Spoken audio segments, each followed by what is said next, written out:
thought I loved the rain. There's something comforting about it. The sound it makes as it taps against the roof, the way it smells like the world is washing itself clean. But that night changed everything. It started with a favor. My aunt had to fly overseas for a conference and needed someone to house sit her old place out in the countryside. I had been burned out from work, tired of the city noise, and the thought of a quiet week surrounded by trees and rain sounded like heaven. Her house was ancient, not falling apart old, but history in the walls kind of old. It creaked when you walked, the doors didn't quite shut unless you knew the trick, and the forest out back went on for miles. No neighbors, no traffic, just quiet. Just me and the rain. The first few days were fine, peaceful even. I spent hours reading, sipping tea, listening to the storm outside. I found a dusty old record player in the attic and played some vinyl from the 70s. It felt like stepping out of time. But then the storm came, a real one. It rolled in like a living thing, swallowing the sun by late afternoon. The skies turned black and the rain came down in thick sheets. Wind howled through the trees like it was searching for something. That night, everything changed. I was in bed, reading by the soft glow of a bedside lamp when I heard it. Knock, knock, knock, at the front door. I froze. 3 slow, deliberate knocks.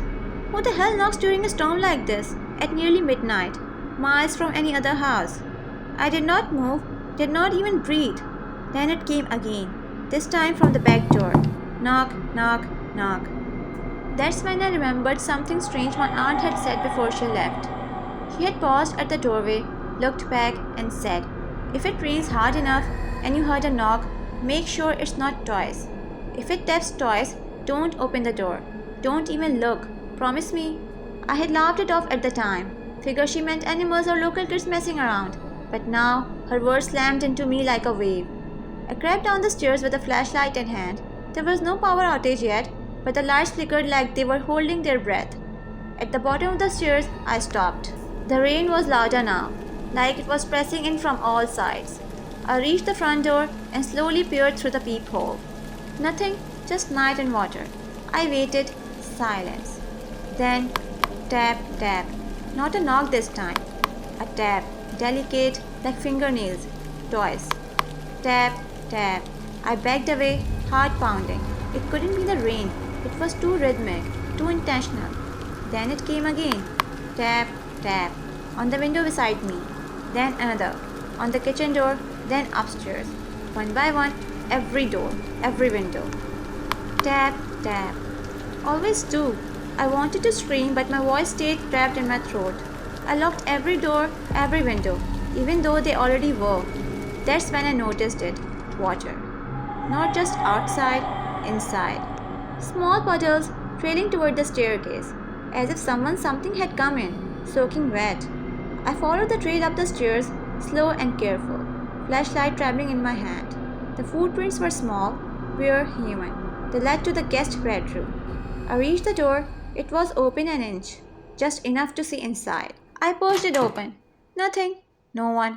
But the window was wide open, rain pouring in, curtains flapping, cold air rushing through the room. Then I heard the whisper, right behind me. "You heard the rain too, didn't you?" I spun around, no one there.